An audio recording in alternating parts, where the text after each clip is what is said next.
जनवरी के महीने में जो अभी सन 25 में आएगा उसमें ब्रिटेन का एक बैंड, एक ऑर्केस्ट्रा भारत आ रहा है। वो अपने संगीत का कंसर्ट मुंबई में करेंगे, तो उनको लाइव सुनने के लिए 1 लाख रुपए से टिकट शुरू हुई और 10 लाख तक पहुंची और वेबसाइट क्रैश हो गई। जो वेबसाइट पर बुकिंग चल रही थी, तो इतनी डिमांड थी कि साइट क्रैश हो गई। तो कहा जाता है कि लगभग सारे टिकट बिक चुके हैं और 1 करोड़ वेटिंग चल रही है। शायद कोई कैंसिल कराएगा तो उसकी जगह उनको टिकट मिल जाएगा। और ब्लैक में भी टिकट उपलब्ध है, 10 लाख से ज़्यादा खर्च करने पड़ेंगे। 10-12 रुपए में आप अपने मोबाइल पर डाउनलोड करके उनका जो भी कुछ संगीत के नाम पर शोर है वो आप सुन सकते हो। बड़ी मुश्किल में पूरी मनुष्यता फंस गई है या फंसा दी गई है। पूरी मनुष्यता का जो सब कॉन्शियस माइंड है वो इस तरह से चेंज कर दिया गया है, उसकी डिज़ाइन ऐसी बना दी गई है और बनाई जा रही है कि न जाने किन किन चीज़ों में मनुष्य सुख ढूंढ रहा है। मुझे नहीं लगता कि आप कभी आर्य समाज में 100 रुपये का भी टिकट लगा दें भाषण सुनने के लिए तो आपका हॉल भर जाएगा।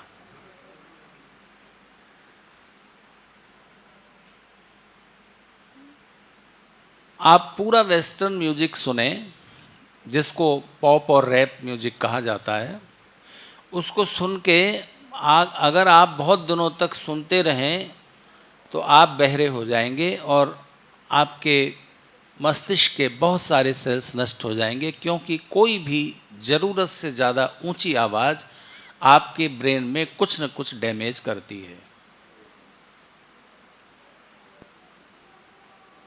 किसी प्राचीन कवि का ये कहना है कि जिस संगीत को सुनने से 1 साल के बच्चे का भी सिर न झूम जाए वो संगीत नहीं है।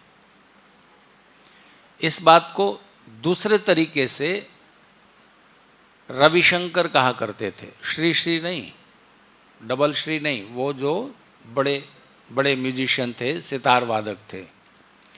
वो कहते थे जब आप भारत का क्लासिकल म्यूजिक सुनते हैं तो आपका सिर झूमता है, और जब आप वेस्टर्न म्यूजिक सुनते हैं तो आपके पैर थिरकते हैं या कमर, सिर नहीं झूमेगा।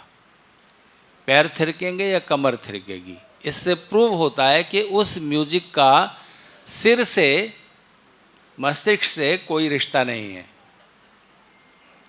संगीत का उपयोग क्या है? हमारे प्राचीन नीतिकारों ने कहा है कि जिस व्यक्ति के जीवन में साहित्य, संगीत, कला इनमें से कुछ भी नहीं है, वो व्यक्ति मनुष्य शरीर में पशु का जीवन जी रहा है। केवल सींग और पूंछ की कमी रह गई है। साहित्य संगीत कला विहीन, साक्षात पशु पुच्छ विषाणहीन। संगीत हो या कोई भी कला हो, जीवन में रस का समावेश करती है। जीवन उसके द्वारा सरस बनता है। और मनोवैज्ञानिकों की तो अपेक्षा है कि अगर आप बोर्डम से, बोरियत से बचना चाहते हैं और किसी भी कठिन काम को रस लेकर करना चाहते हैं तो उसके 4-5 तरीके हैं। उनमें से एक मैंने सुबह बताया था। दूसरा तरीका ये है कि आप किसी भी काम को इंटरेस्टिंग तरीके से करने की कोशिश कीजिए। कलात्मक तरीके से, आर्टिस्टिक वे से आप उसे करने की कोशिश करें। और चाहे आप झाड़ू दे रहे हो, खाना बना रहे हो, कपड़े धो रहे हो, राष्ट्र का संचालन कर रहे हो, कुछ भी छोटे से लेकर बड़ा काम कर रहे हो, धूप में हल जोत रहे हो, सर्दी में खेत में सिंचाई कर रहे हो, किसी भी काम को इस रीति से किया जा सकता है कि उस काम में रस उपज आए। क्योंकि आखिर तो हमारे जीवन की तलाश सुख और आनंद ही है। 24 घंटे में से 8 घंटे का समय सोते हुए बीतता है ज़्यादा से ज़्यादा। बाकी 16 घंटे हमें कुछ न कुछ करते रहना पड़ता है। तो जो कुछ न कुछ आप करेंगे उसको रस लेकर करें, इंटरेस्टिंग तरीके से करें, तो जीवन सरस हो जाएगा। और अगर वो काम आपको बोझ लगता है, जो कुछ भी आप करते हैं रो रो करके किसी तरह निपटा देते हैं, तब सारा जीवन ही आपके ऊपर बोझ बन गया। क्योंकि 16 घंटे आप कुछ कुछ कर रहे हो जागता हुआ समय, और उस काम को आप ठीक रीति से नहीं करते, जिससे वो कार्य सरस हो जाए और कार्य के सरस होने के कारण आपका जीवन भी सरस हो जाए, जीवन के 16 घंटे प्रतिदिन के। तो किसी ऑफिस की दीवार पर एक वाक्य पढ़ा, उसमें ये कहा था किसी विचारक ने कि अगर आपको 1 घंटे की खुशी चाहिए, 1 घंटे की खुशी चाहिए, तो आप अपने ऑफिस, अपने काम, अपने बिजनेस, अपनी सर्विस, आपके जॉब में से 1 घंटा चुराइए और ऑफिस में ही, दुकान पर ही या जहाँ भी आप हैं वहीं 1 घंटे की झपकी ले लीजिए, सो जाइए। या मोबाइल पर कुछ व्हाट्सएप चेक कर लीजिए, किसी से बात कर लीजिए, कुछ मनोरंजन कर लीजिए, 1 घंटे की खुशी मिल गई।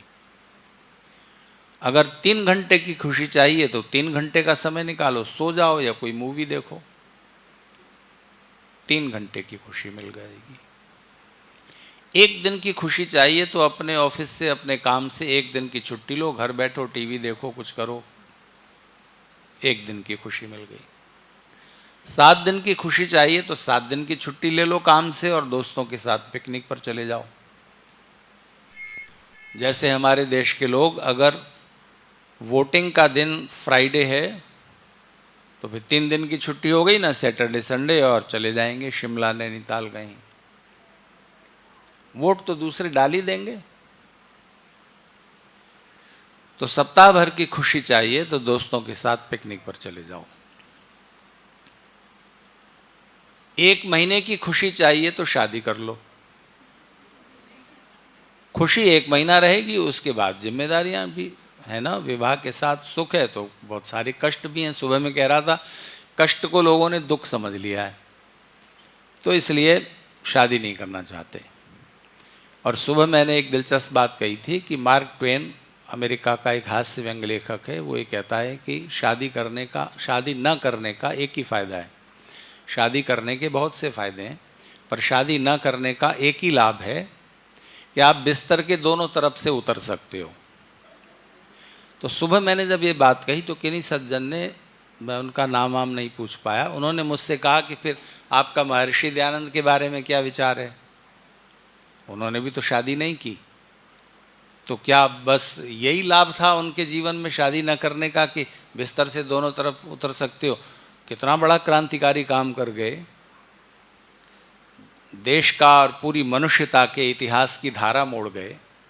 वैदिक संस्कृति की टूटी फूटी विच्छिन्न धारा को फिर से पुनरुज्जीवित कर गए। ये मैं कह रहा हूं, उन्होंने नहीं कहा। हाँ, बिल्कुल सही बात है, लेकिन दोनों बातें सही हैं। अगर आप 3-4 कारणों के बिना शादी नहीं करते हो तो उसका एक ही लाभ है। वो 3-4 कारण क्या है कि अगर आपके जीवन में कोई ऐसा मिशन है जिसमें पूरा जीवन लग जाएगा, आप उसमें डूब सकोगे और उस मिशन को पूरा करना मनुष्यता के कल्याण के लिए बहुत जरूरी है, तो उसमें डूब जाओ, फिर शादी उसमें विघ्न बनेगी। अगर आपका मिशन ऐसा है जिसमें प्राण का खतरा है, जीवन का खतरा है, तो भी शादी मत करना तो फिर चंद्रशेखर आज़ाद जैसी बात कहते थे। उनके माता पिता, घर के लोगों ने जब बहुत दबाव बनाया शादी के लिए, तो उन्होंने झुंझला के कहा कि ठीक है, शादी कर लेता हूँ, पर ऐसी लड़की ढूंढ के लाओ कि जब अंग्रेज़ों से मैं मुकाबला कर रहा हूँ तो मैं पिस्तौल में गोली चलाता जाऊँ, अंग्रेज़ों को मारता जाऊँ, और वो खाली पिस्तौल में गोलियाँ भरती जाए साथ में। और मरने को तैयार हो, क्योंकि कोई अंग्रेज की बंदूक की नली से निकली गोली उसको लग सकती है, मुझे भी लग सकती है। कहने का अर्थ ये कि ऐसे में शादी क्या करना जिसमें जीवन का खतरा है। और फिर शादी तब मत करना जब आपको इसी जीवन में या बहुत शीघ्रता से मोक्ष पाने की अभिलाषा हो। जीवन जीने का एक ही तरीका है और उसका नाम है योग। योग का मतलब होता है जुड़ाव। या तो किसी एक शरीर में आए हुए जीवात्मा के साथ, अगर पुरुष हो तो स्त्री शरीर में आए हुए जीवात्मा के साथ, और स्त्री हो तो पुरुष शरीर में आए हुए जीवात्मा के साथ इतना गहरा योग जुड़ाव स्थापित करना कि दो शरीर एक प्राण हो जाओ। और नहीं तो परमेश्वर के साथ इतना गहरा जुड़ाव स्थापित करना कि परमेश्वर जैसे ही आनंद में डूब जाओ। ना तो सुख की तलाश में निकले ना आनंद की, और बस केवल शादी ना करके रह गए तो ये पलायनवाद है, ये एस्केपिज्म है। आप कुछ जिम्मेदारियां उठाने से डरते हो, बस इतनी सी बात है। तो वो जो फुल फ्रीडम एंजॉय करने वाली युवा पीढ़ी है विकसित देशों की, जिसका मैं कह रहा था 49% रेशियो पहुंच गया है, वो उसी भ्रम का शिकार है। दुनिया में कोई भी स्वतंत्र नहीं है। इतना स्वतंत्र और आप शादी को बंधन मानते हो। सच बात तो ये है कि बंधन दुख है। सर्वम परवशम दुखम सर्वमात्वशम सुखम, ठीक बात है। बंधन दुख है, स्वतंत्रता सुख है। लेकिन कुछ बंधन ऐसे हैं जिनके बिना स्वतंत्रता होती ही नहीं। स्वतंत्रता और स्वच्छंदता में फर्क है ना। आप सड़क पर जाएं न जाएं, कार में जाएं, मोटरसाइकिल पर जाएं, साइकिल से जाएं, पैदल जाएं, ये आपकी स्वतंत्रता है। लेकिन लेफ्ट साइड चलना है, ये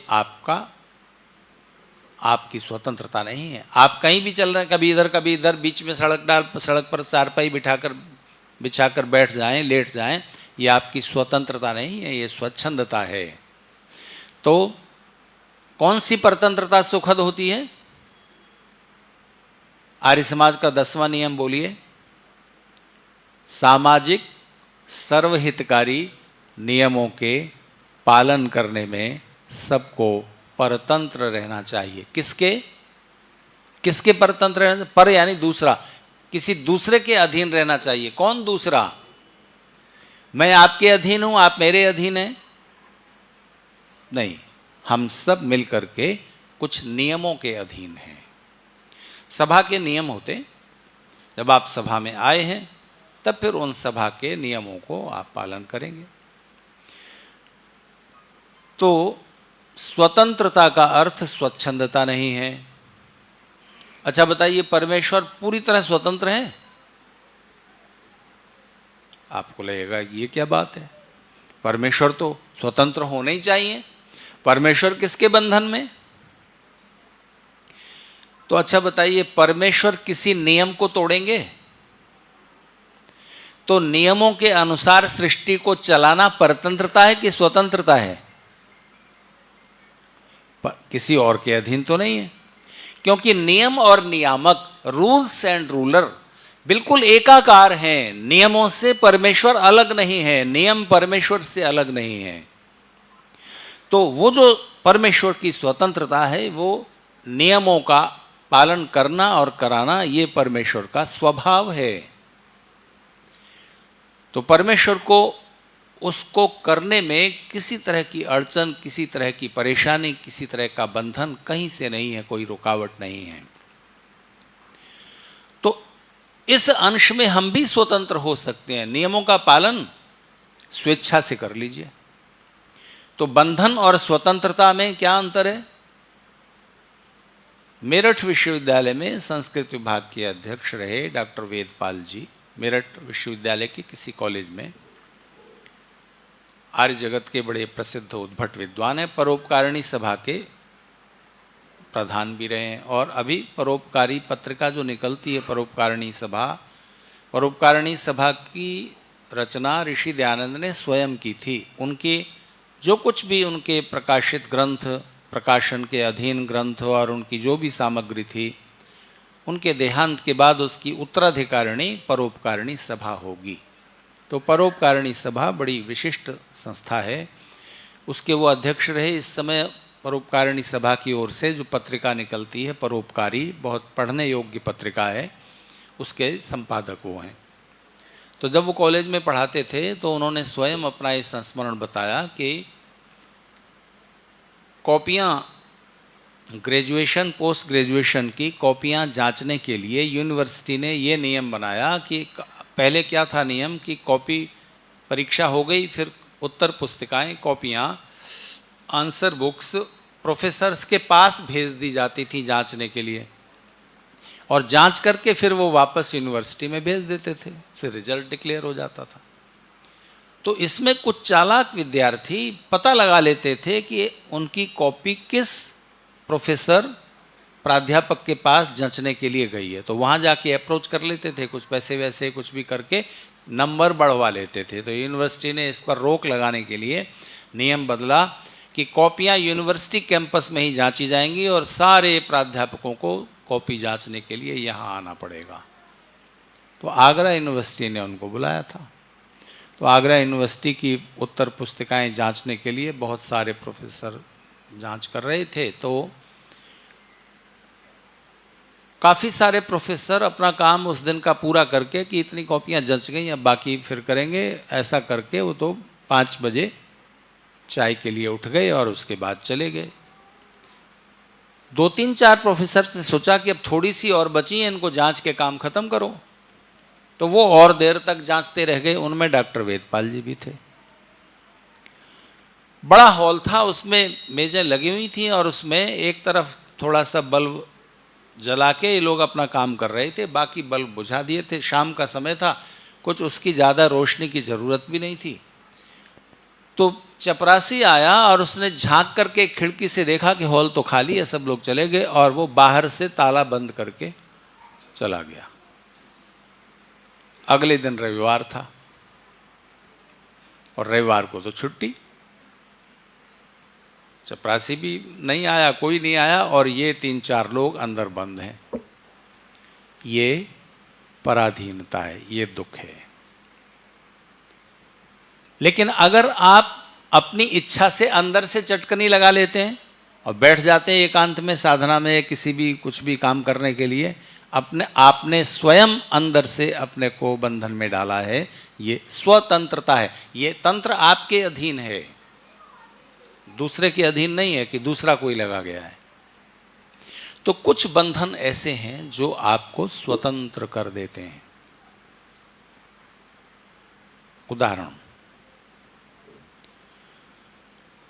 आप दिल्ली से नैनीताल, मसूरी, शिमला कहीं घूमने के लिए निकले 5-7 दिन के लिए परिवार के साथ। बड़ी गाड़ी में परिवार के 5-6 सदस्य बैठ गए, लेकिन 5-7 दिन के लिए जा रहे हैं तो सबका एक एक बैग अटैची तैयार हो गई है, सूटकेस कपड़ों की। वहाँ थोड़ा हिल स्टेशन पर थोड़ा गर्म कपड़े भी ज़रूरत पड़ सकती है।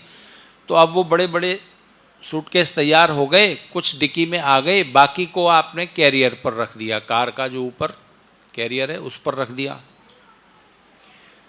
अब अगर आपने उस सामान को ठीक से नहीं बांधा तो आपका मन उस सामान से ही बंधा रहेगा पूरी यात्रा में। कार ऐसे मुड़ेगी तो आप परेशान, अरे इधर न गिर जाए, इधर मुड़ेगी तो आप परेशान है, इधर न गिर जाए। अब आपका मन बंधन में है, और ठीक से रस्सी से उसको बांध दीजिए तो अब आप मुक्त हैं, अब कोई चिंता की बात ही नहीं।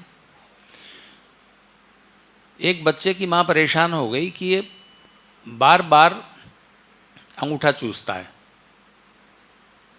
तो किसी अनुभवी महिला ने उसको बताया कि देखो ऐसा करो, इसका निक्कर थोड़ा ढीला पहनाओ इसको। अब खिसकता है और दोनों हाथ उसके बिजी हैं, तो आप करके देख लीजिए, ठीक से मत बांधिए। तो अब आपके हाथ और आपका मन बंधन में हुआ। तो जिस बंधन को ठीक से बांधना चाहिए, जिस बंधन को ठीक से निभाया जाना चाहिए, उसको निभा लीजिए और आप मुक्त होंगे। तो 2 बंधन, बहुत महत्वपूर्ण है। एक कर्तव्य का बंधन, बोलिए जरूरी है कि नहीं? अगर ट्रेन का ड्राइवर, फ्लाइट का पायलट अपने को स्वतंत्र समझ ले कि मैं तो 8 बजे की बजाय 10 बजे जाऊंगा, मेरी मर्जी, यात्री भी फिर अपनी फ्रीडम का इस्तेमाल करें, कोई 8 बजे आ रहा है, कोई 9 बजे आ रहा है, कोई 10 बजे आ रहा है, तो फ्लाइट उड़ सकेगी? तो सबको नियमों का बंधन मानना चाहिए, मानना होता है। प्रत्येक हितकारी नियम पालन में आप स्वतंत्र हैं। आप सुबह 5 बजे उठें, 6 बजे उठें, आपकी मर्जी। आप सुबह 6 बजे व्यायाम करें या 7 बजे, आपकी मर्जी। व्यायाम करें या न करें, आपकी मर्जी। उसका जो दुष्प्रभाव है वो आपको झेलना होगा। व्यायाम न करने का जो सुप्रभाव है उसका आनंद आप लेंगे, उसका प्रभाव आप तक रहना है।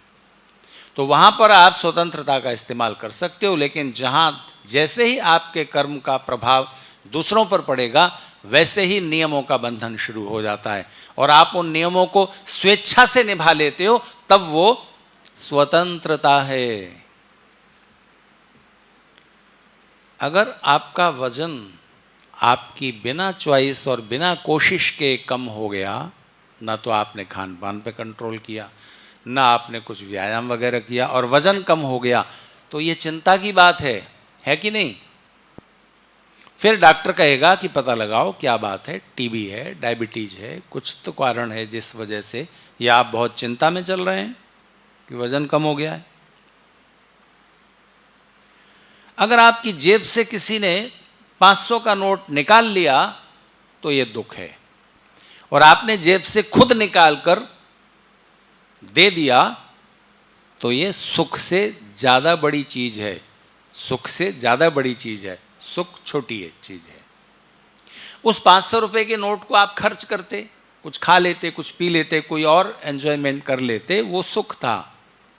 लेकिन देने में आपको किसी इंद्रिय का कोई सुख नहीं मिला है, वो आत्मिक तृप्ति है। अंदर अंदर जो उल्लास अनुभव हुआ है, दे करके जो प्रसन्नता अनुभव हुई है, तो वो एक अलग अनुभूति है।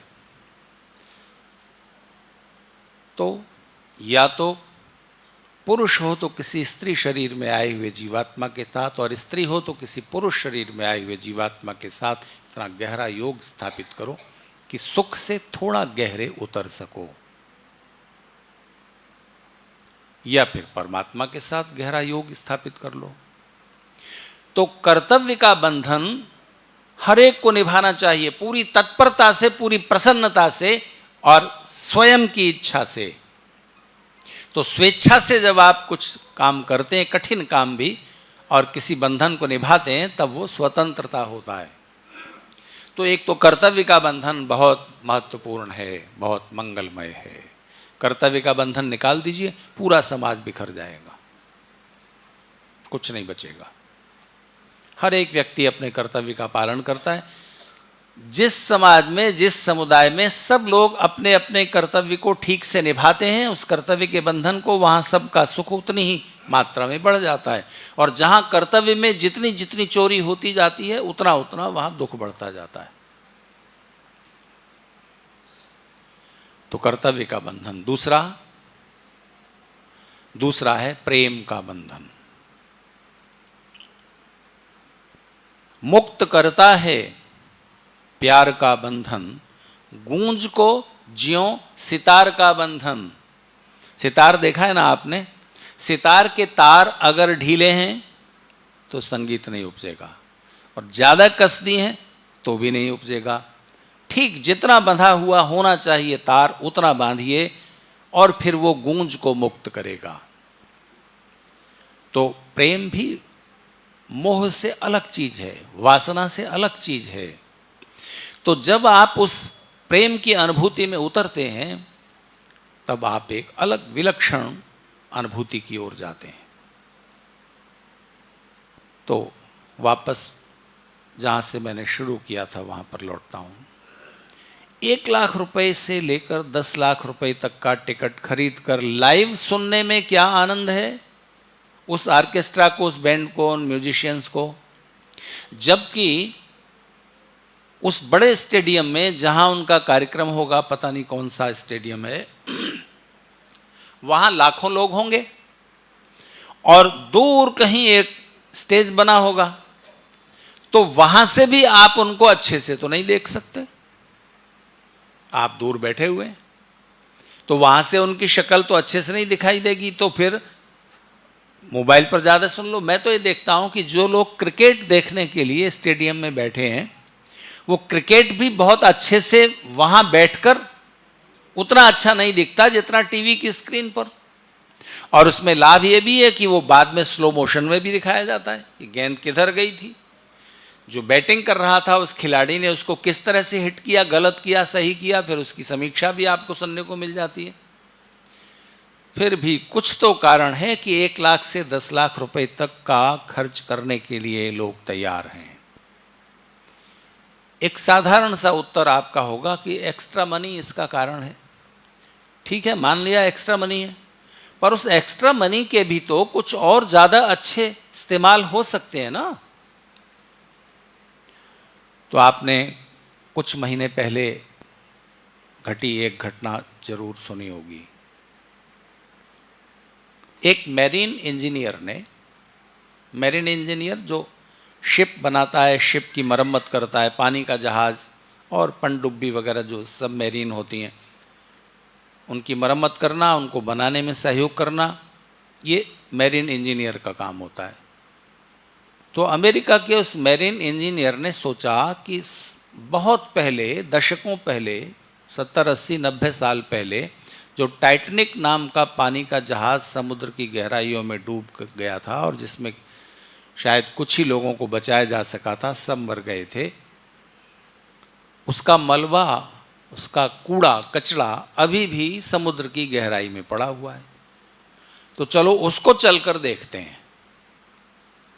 तो अकेले क्या देखना, तो उसने एक एडवर्टाइजमेंट किया कि जो लोग उसमें उस मलबे को देखने चलना चाहें वो चल सकते हैं। टिकट कितना? करीब $5 करोड़।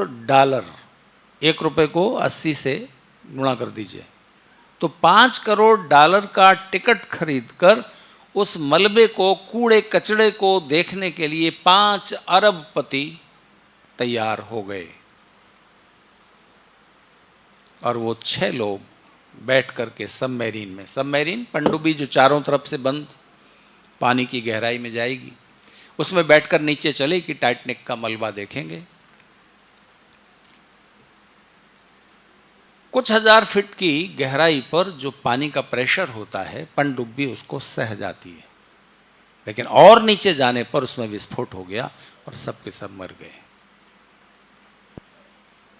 आपके मन में अफसोस की भावना उठी होगी। सवाल यह है कि आखिर उन अरबपति लोगों को किस चीज की कमी थी? क्या आखिर वो चाहते थे? आखिर तो वो कचरा ही है।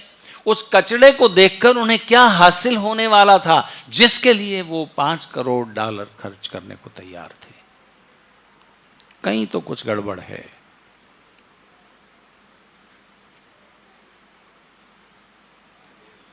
हिंदी के एक बड़े लेखक हुए जैनेन्द्र कुमार, बड़ा नाम था उनका। त्यागपत्र नाम का एक उपन्यास बहुत प्रसिद्ध हुआ, पढ़ने लायक उपन्यास है, छोटा सा ही है।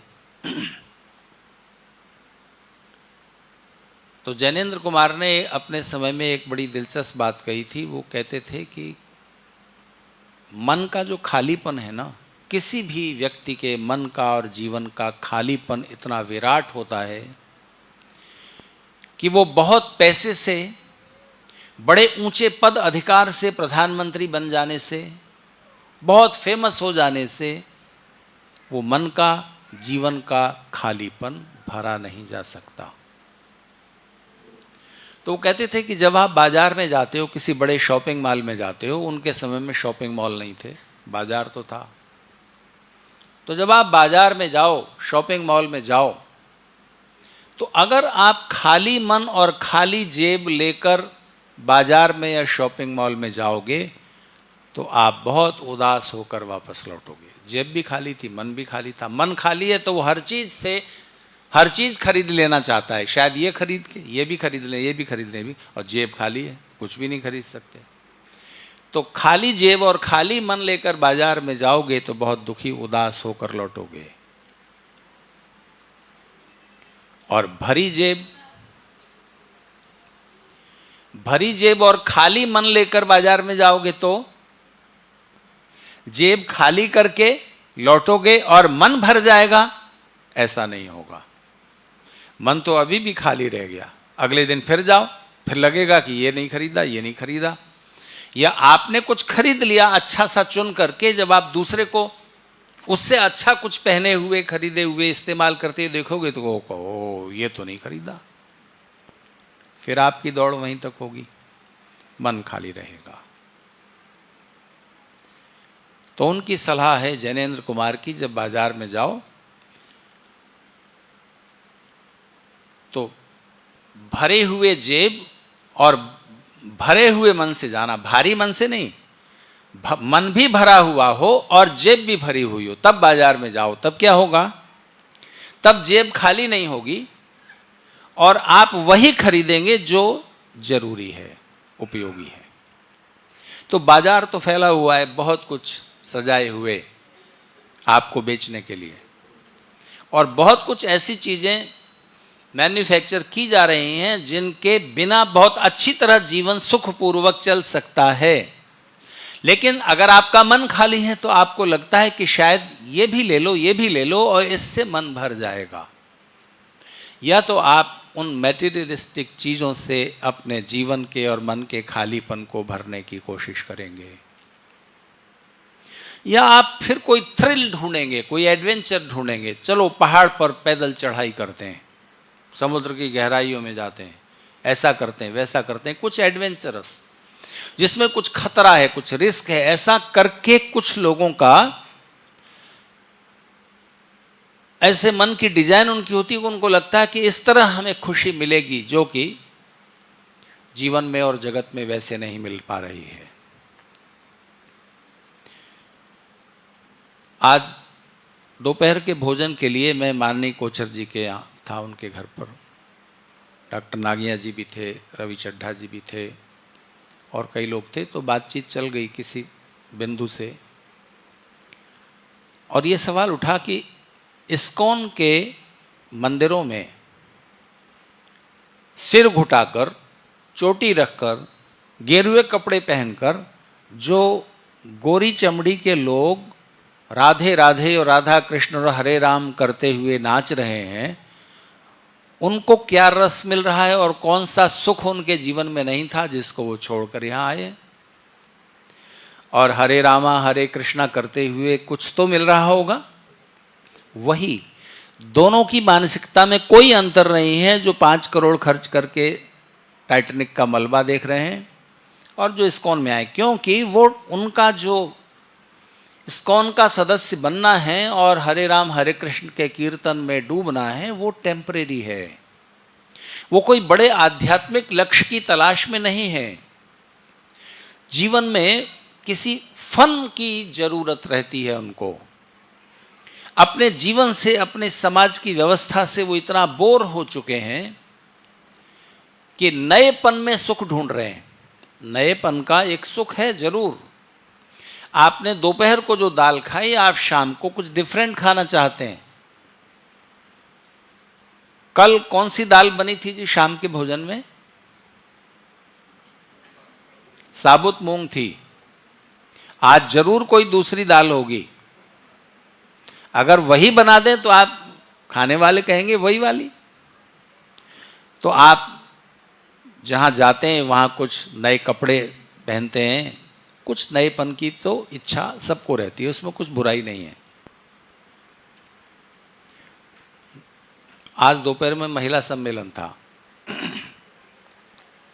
मुझे भी उसमें आना था, लेकिन किसी बहुत जरूरी कारण से मुझे उसमें से अनुपस्थित रहना पड़ा। आप सब तो नहीं आई थी जी, सब नहीं आई होंगी, लेकिन काफ़ी संख्या में रही होंगी, और बहुत सी जो उसमें आई इस कार्यक्रम में नहीं आई होंगी। कुछ पुरुष भी आए होंगे। तो मुझे सूचना मिली कि महिला सम्मेलन काफ़ी सफल रहा। तो मैं जो महिला सम्मेलन में बोलता उसमें से कुछ बातें आपसे शेयर कर दूं। ये जो नएपन का चाव है पुरुषों में ज्यादा है कि महिलाओं में?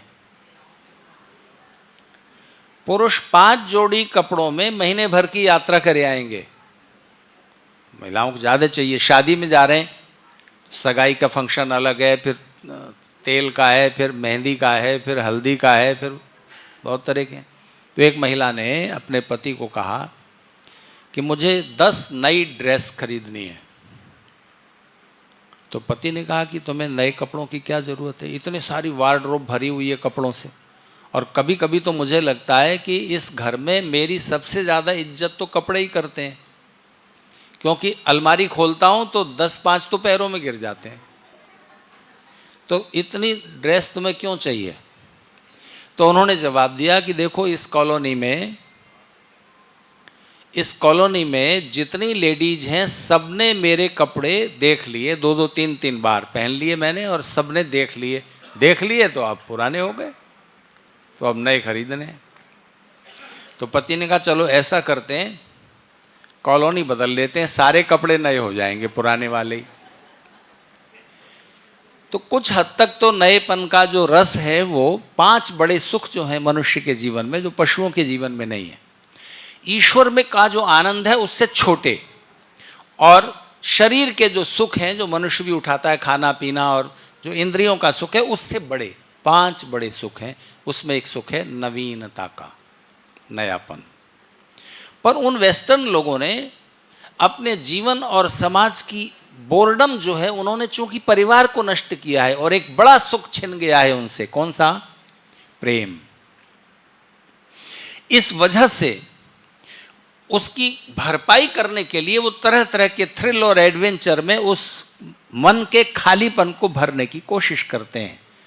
अमेरिका, कनाडा, यूरोप के किसी भी विकसित देश में पैदा हुआ हर दूसरा बच्चा या तो अपने असली माँ के प्यार से वंचित रहता है या अपने असली पिता के प्यार से वंचित रहता है। प्यार का जो वैक्यूम रह गया, जो खालीपन रह गया, जो बचपन से लेकर टीन एज तक मिलना चाहिए था,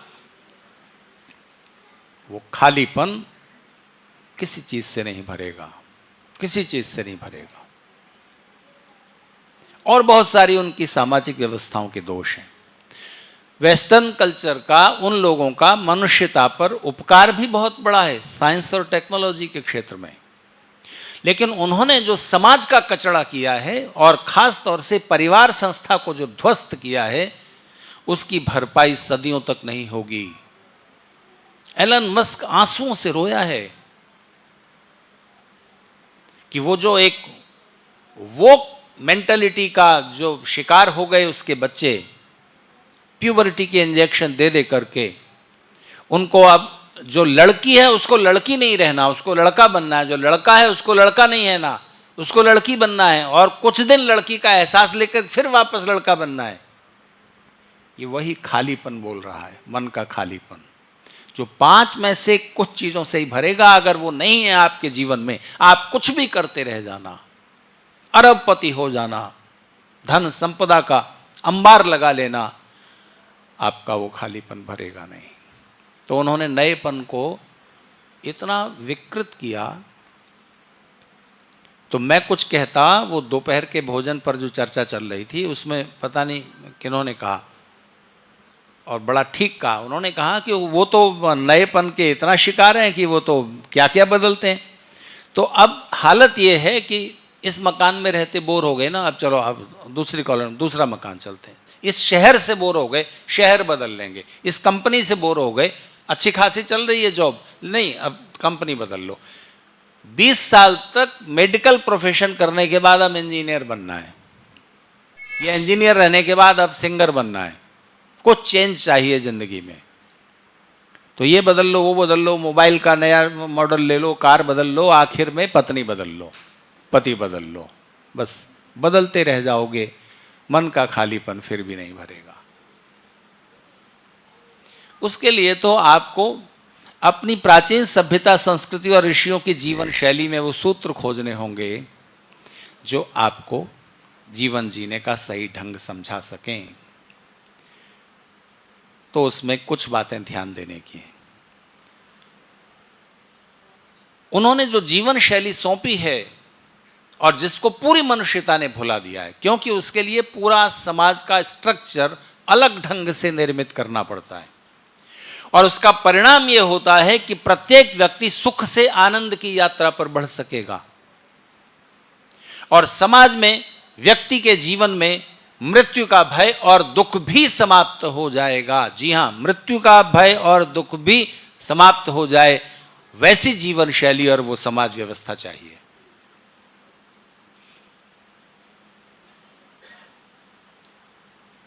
मैं कुछ सूत्र आज नहीं, कल बताने की चेष्टा करूंगा कि ऐसा कौन सा तरीका है कि मृत्यु का भय और दुख भी समाप्त हो जाए, जिससे हर कोई पीड़ित है। देखिए, बाकी दुख तो उससे छोटे हैं। तो जो बात, एक और बात मैं महिला सम्मेलन में कहता, वो आपसे कहूं, सबके काम की है। सुखों को बढ़ाने और दुखों को कम करने के कितने तरीके हैं? बहुत सारे। सुखों को बढ़ाने के लिए भी कुछ टूल्स लगते हैं और दुखों को कम करने के लिए भी। दुखों को समाप्त करने का एक ही तरीका है, दुखों को जड़ से समाप्त करने का एक ही तरीका है, पर दुखों को कम करने के बहुत सारे तरीके हैं और सुखों को बढ़ाने के बहुत सारे तरीके हैं।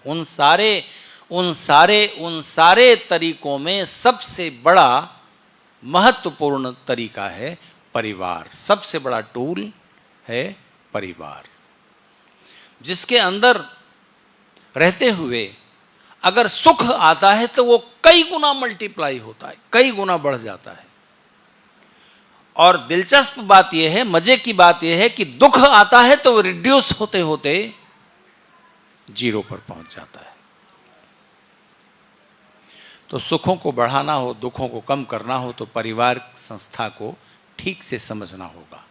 और उस परिवार को बनाए रखने में, जोड़े रखने में पुरुष की भूमिका भी होती है, पर महिलाओं की ज्यादा होती है, उनका सेक्रीफाइस बड़ा है। अच्छा बताइए, परिवार को चलाने में किसका सेक्रीफाइस बड़ा है? मां का कि पिता का? पति का कि पत्नी का? मैं एक बात, जहां भी मुझे इस तरह की चर्चा होती है और खासतौर से महिला सम्मेलन में, मैं एक बात जरूर कहता हूं। देखिए, जब शादी हुई थी तो शादी के समय आपने बहुत सारी प्रतिज्ञाएं की होंगी, कोई एक बताओ। सब भूल गए होंगे, मुझे पता है, पर कुछ उनका एसेंस जरूर मन में रह जाता है।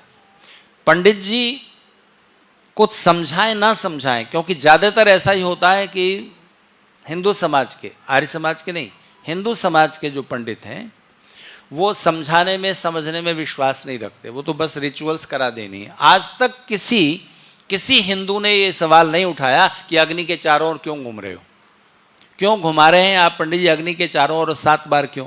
पानी के चारों ओर घूम लो, खंबे के चारों ओर घूम लो, घूमो ही क्यों? क्या हमारे ऋषि पागल थे कि बस एक परंपरा उन्होंने चला दी कि जब जब शादी करो बेटा अग्नि के चारों ओर 7 बार घूमना? क्यों घूमना? प्रयोजनम अनुद्देश्य मंदोपि न प्रवर्तते। बिना पर्पज के कोई मूर्ख से मूर्ख आदमी भी 10 कदम नहीं चलता। 10 कदम भी चलना होता है तो हर इंसान के सामने पर्पज क्लियर होता है, क्यों चल रहा हूं। आप ड्राइंग रूम से किचन तक जाते हैं तो पर्पज क्लियर है, क्यों जा रहे हैं? चाय बनानी है, पानी लेना है, कुछ तो पर्पज होता है। और सदियों से आप अग्नि के चारों ओर घूमते जा रहे हैं जब जब शादी होती है, और कोई नहीं पूछता कि क्यों। देखो, आर्य समाज के लोग भी तो आखिर मूल रूप से तो हिंदू ही हैं। जब आर्य समाज से जुड़े हुए किसी भी व्यक्ति के बेटे बेटी की शादी होगी तो कहाँ करोगे? ब्राह्मण हो तो ब्राह्मणों में करोगे, बनिया हो तो बनियाओं में करोगे, कायस्थ हो तो कायस्थों में, जाट हो तो जाटों में, यादव हो तो यादवों में, ठीक है ना? तो वो जो सामाजिक ढांचा है वो तो आपका भी वही है। बस विचारों से आप, सामाजिक तौर पर तो आप हिंदू ही हैं, विचारों से आप कुछ ऊपर उठ गए। तो एक आर्य समाज से जुड़े हिंदू में और एक साधारण हिंदू में क्या फर्क है? ये क्या होना चाहिए? जो होना चाहिए वो फर्क ये है कि उसकी तार्किक चेतना जाग जाती है और वो पूछता है ये हम क्यों करें, किस लिए? माथे पर तिलक लगा रहे हैं, क्यों? यज्ञोपवीत पहन रहे हैं क्यों? यज्ञ अग्निहोत्र कर रहे हैं क्यों? क्या लाभ होगा, क्या उद्देश्य है इसका? उद्देश्य समझे बिना करते चले जाओ तो ये मनुष्य की पहचान नहीं है। मनुष्य का तो मतलब ही है मत्वा कर्माणि सीव्यति, जो अपने सब कामों को मनन करके, सोच समझ करके, उचित अनुचित, सत्य असत्य, क्या लाभ है क्या हानि है, ये समझ करके करे, वो मनुष्य है। मनुष्यता की और भी परिभाषाएं, पर ये मुख्य है। तो क्यों घूम रहे हैं? तो फिर भी बिना समझे समझाए भी कुछ बातें अंडरस्टूड होती हैं। किसी समाज का हिस्सा जब आप हैं तो आपको वो बातें बिना सोचे समझे आपकी सब कॉन्शियस का हिस्सा बन जाती हैं। इसलिए एक होता है इंडिविजुअल माइंड, एक होता है कलेक्टिव माइंड। तो जो कलेक्टिव माइंड बनता है वो सदियों से जो विचार चले आ रहे हैं उनके प्रभाव से बनता है।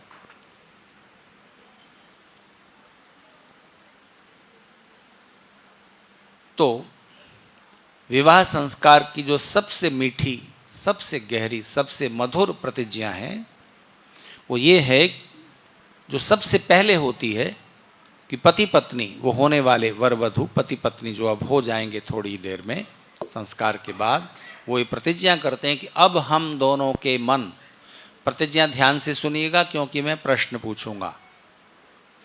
पति पत्नी कह रहे हैं अब हम दोनों के मन इस तरह एक हो जाएंगे जैसे दो नदियों के पानी को एक जगह मिला दिया जाए, दो गिलासों के पानी को एक जगह मिला दिया जाए, फिर उसको अलग अलग नहीं किया जा सकता।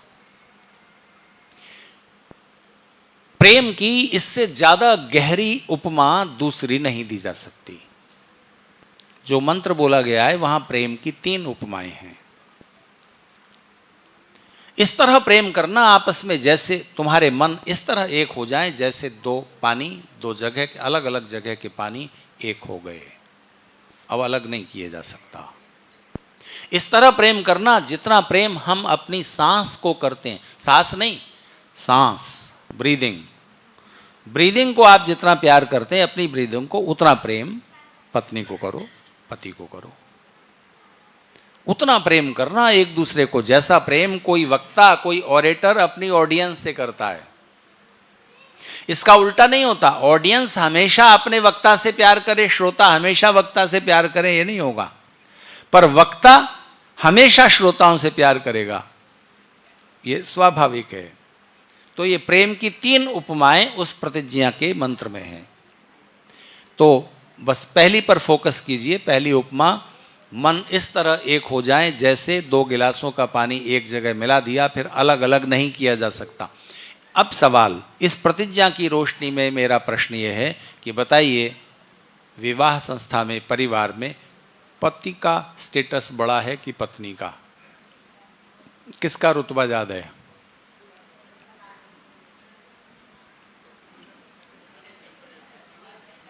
आप असमंजस में पड़ गए, खुल के बोल दीजिए। बराबर का नहीं, ये उत्तर बिल्कुल गलत है।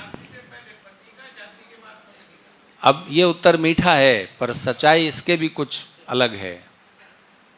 देखिए, जब तक 2 गिलासों का पानी अलग अलग है तभी तक तो आप ये सवाल उठा सकते हो कि इस गिलास का पानी ज्यादा है कि इस गिलास का पानी ज्यादा है, कि इसका ज्यादा साफ है कि इसका कम साफ है। जब दोनों मिलाकर एक ही हो गए तो कौन सा पानी रहा ही नहीं ना। फिर कौन बड़ा है, कौन श्रेष्ठ है, यह सवाल ही इर्रिलेवेंट हो गया। आप एक हो गए हैं। फिर भी मैं कहूंगा सैक्रिफाइस कई मायनों में पत्नी का बड़ा है, पति का कम नहीं है। लेकिन फिर भी पति को कहना चाहिए कि तुम्हारा बड़ा है और पत्नी को कहना चाहिए आपका ज्यादा है। यह विवाह संस्कार की, विवाह संस्था की, परिवार संस्था की खूबसूरती है।